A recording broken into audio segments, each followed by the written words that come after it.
And as retainers, if you're with me on the retention journey, I'm sure you've noticed that you aren't offended anymore. At least not by the same things. Certain things offend you because they're disrespectful to God. But you don't, you're not moved so much. You just recognize like that. Well, I find that offensive. I find that reproachable. I find that unworthy, ungodly. And that's it.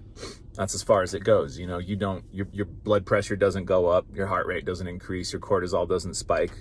You just see this stuff. But there's a difference. Other people get offended in a different kind of way. And who is it that would be offended by the truth, you guys? I think this is what the title of the video is going to have to be. The truth is only offensive to liars. To liars. Now, there's two kinds of lies. There's two kinds of lies.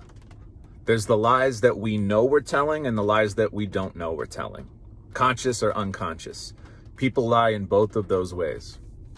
A lot of people are so accustomed to lies and deceptions that they don't even know that they're lying.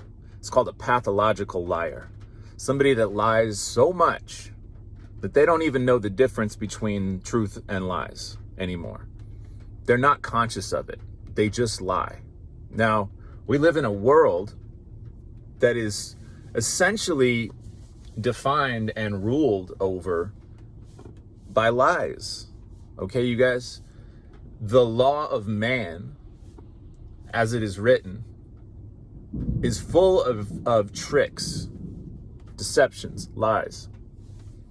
And you notice how these days legislators are constantly rewriting the law, changing the letter of the law. Now, what good is a law if it can just get changed at whim?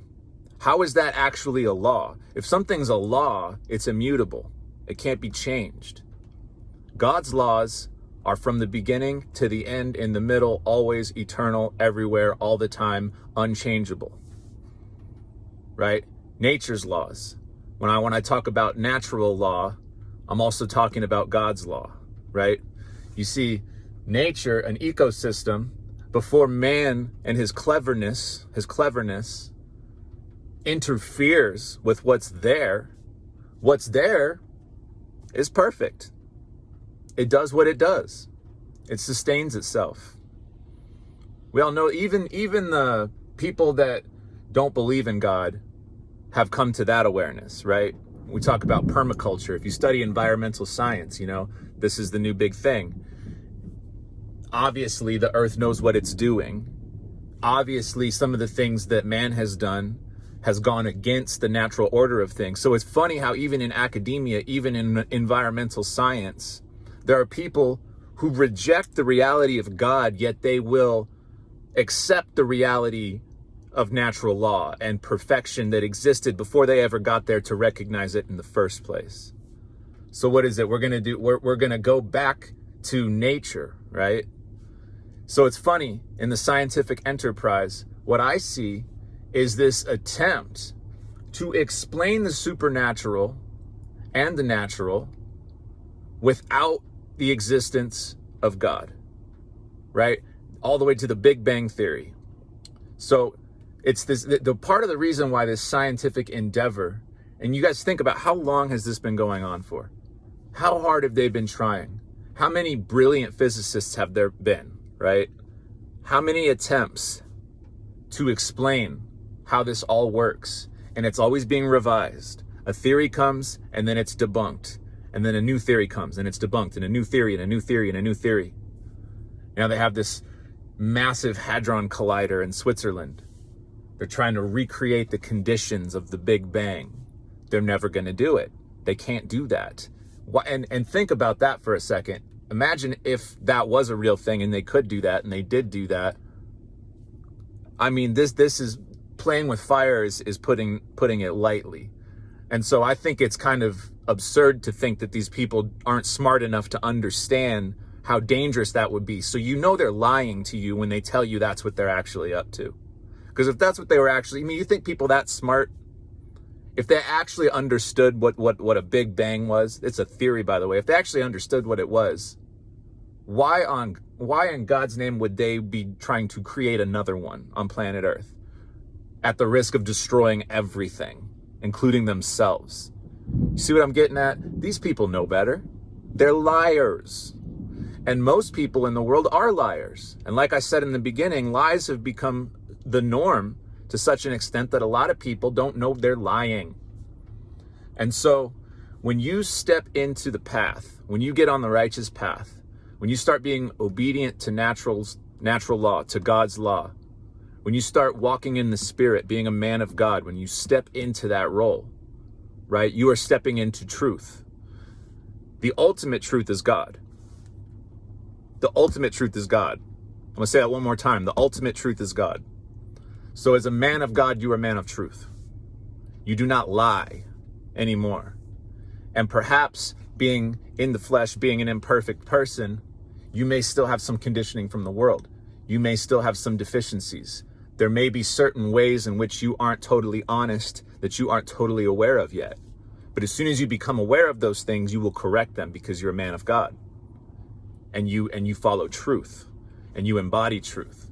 So the same way that the truth, when it is spoken, offends the liars, you being a man of truth, a man of God, your very presence, your very existence is offensive to liars. It gets like that. And it's great. It's a great thing. The path becomes lonelier. There's less and less people who resonate with you, but the people who resonate with you are going to be the people who are also in the truth. And it's going to resonate, it's going to ring like a bell, man. Y'all are going to understand each other on such a deep level without even having to talk about it, right? Because the truth is the truth is the truth is the truth. It comes from God. If y'all are both in connection with God, that one God, there's one truth, one people. If you are in connection with that and you find these people that are in connection with that, you resonate like crazy. You're like strings on an instrument, perfectly in tune. It's harmonious. It's beautiful. But the rest of the people, the liars, the charlatans, the fakes, the phonies, the chameleons, the snakes, you see, these people don't resonate with the truth. They've been sold a false bill of goods. So we've all been lied to, and it's quite obvious. Look at the nature of the world. It shouldn't take that much common sense and observation to realize the extent of the lies. A lot of people are waking up in the world of health right now. A lot of people are waking up. They're not necessarily waking up to the reality of God, but they're waking up to the reality of the adversary and the lies that have been told by people that knew they were lying.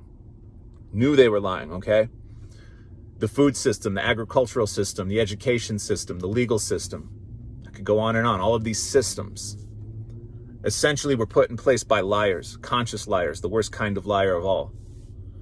You see, they know some things, but they conceal those things from you because knowledge is power and they want power over you. Okay, so they try to block you from God. Why do you think science is always trying to deny God? Who's in charge of science? Who funds it? You can do your this is nothing against science. You can apply the scientific method yourself. And maybe you come to a realization of God.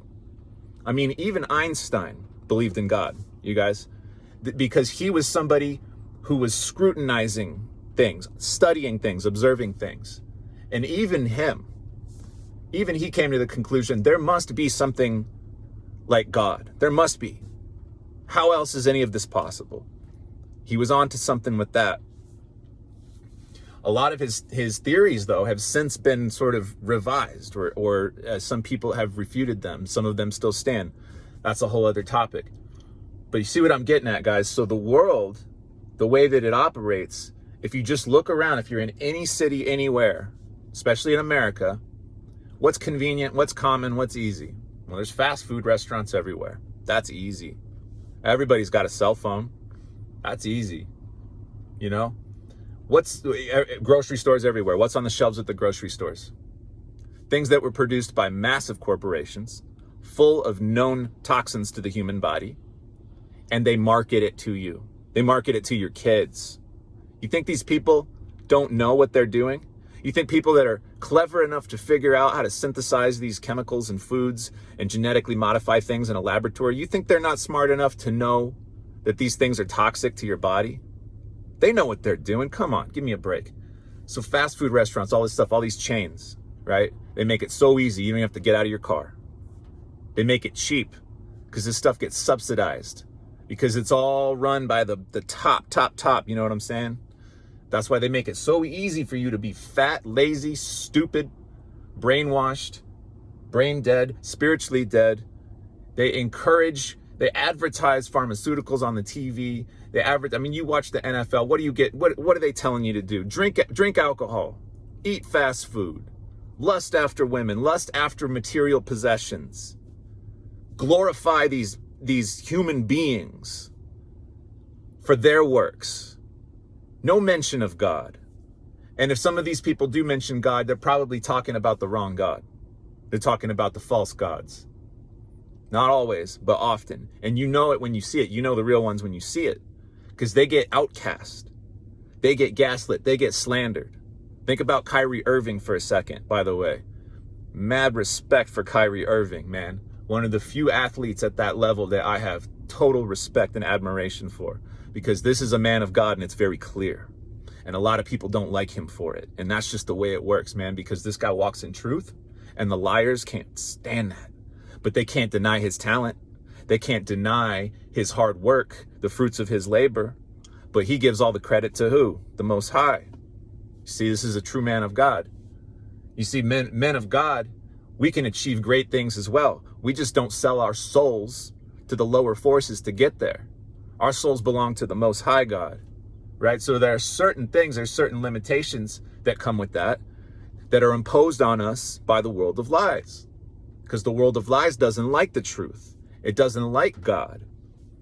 It doesn't like a man of God. And so it's going to impose limitations on you. Certain forms of censorship, certain slander, and the way things are structured right now, it's like people out here that are really speaking the truth are really having a hard time getting the recognition that they deserve. You notice how certain people get this huge recognition. Now I'm going to throw some names like Cardi B, The Weeknd, okay?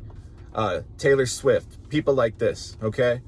Now some of these people have some talent. Some of these people I don't think have much talent at all. I'm just going to call out Cardi B right now. Come on. Trying not to use curse words. But what is that? How is this person so famous? Come on, dude, give me a break. You know this person sold their soul to the dark forces of the world, the worldly forces of lies, to get up there and shake her butt and promote lust and promote materialism. And power of music is they are using the power of sound, the power of music to manipulate the masses. That's what it is. So if you are in the truth, as the truth, you are a lover of truth, then just as scripture warned you, the world will hate you. The world hated Jesus before it hated you. Jesus was a man who spoke nothing but truth. Jesus was the truth. And what did they do to Jesus? What did the world do to Jesus, right? See how this works? And also in the scripture, nothing new under the sun. So it's still like that. It's still like that. So if you are of the truth, just understand that you are going to offend people. It's part of the deal. You're going to offend people. People don't even want to hear stuff like there's a difference between man and woman. That's offensive nowadays. This is how far things have got. This is how far we've stooped. Right? That is just an affront to everything good, natural, and holy. Okay? Come on. How just look at everything else in nature. Look at every biological creature. Look at every mammal in nature. How are they going to procreate? How do we still have cows and sheep, chickens? How do we still have these things? The male and the female came together and procreated. That's the only way it works. And then there are these people that think that they can manipulate that and make their own version of it. Come on, give me a break. But people are so offended. I will get called, literally, there's people that will call me a bigot just for saying that there's a difference between a man and a woman. That's how far down things have gotten here. That's how you know that we are close to the end, you guys. But if you know the truth, you don't fear any of this. You have no fear of the world. You understand the world fears you. It's the other way around now. So you get to be confident. You get to be authentic. You get to walk tall, proud. And then guess what? So many people can't stand it. But then there's other people that like, they're attracted to you like a moth to a flame. You know, you'll notice that people follow you around, especially women. You're going to notice that when you're on semen retention, especially, and you're in your zone, you're focused. You're married to God, you know, and it's like they're jealous. They're jealous, and look out for those types. By the way, that's a red flag, right? Anybody that's jealous of God, you know who else is jealous of God? Satan, right? So if you have this like devout relationship with God, and you find that a woman is trying to like follow you around, get your attention, shake her butt, you know, whatever she's doing to try and get your attention, you gotta wonder what's going on there. That's a red flag, right? Is she trying to take your attention away from God? Is she jealous of God? Because if she is, she's open. She's an open vessel to dark forces that might try to get to you, because they can't get to you anymore directly. Not when you're a man of God. They can't reach you directly, so they're going to try and reach you, just like in the Garden of Eden, just like the serpent had to get through to Eve, and then Eve got through to Adam, right? It's just like that. So you got to be very, very mindful of these things. And that's why I always talk about like celibacy, no fat, like no edging, none of this. Like you have to really go to this level if you really want the true results, the real fruits of this journey. You have to take it to that level. Because if in the back of your mind you're thinking, oh, this practice I'm doing is making women want me, and that's why, if that's why you're doing it, man, your pride cometh before the fall, right? That means this is going to your head, and you're about to fall. Because some of these women, better believe it, they are jealous of God. They're jealous of your relationship with God. And if that's where they're at, they gets none. Do not allow women like that to do not form a soul tie with them. Don't even flirt with them. Don't. If you're a man of God, you're looking for a woman of God. That's it. Never settle for anything less. A woman that's kind of like you are, that's in her zone, self-contained, content, loves God, loves the truth, right? Doesn't put off that air of desperation, doesn't try to seduce you, okay? That's a worthy partner, all right? This video went a little long, but this is an important topic. So, all right, I'm gonna get on with my day. Peace and love, you guys. I hope you're out there walking in the truth and offending the liars. Signing out. Peace.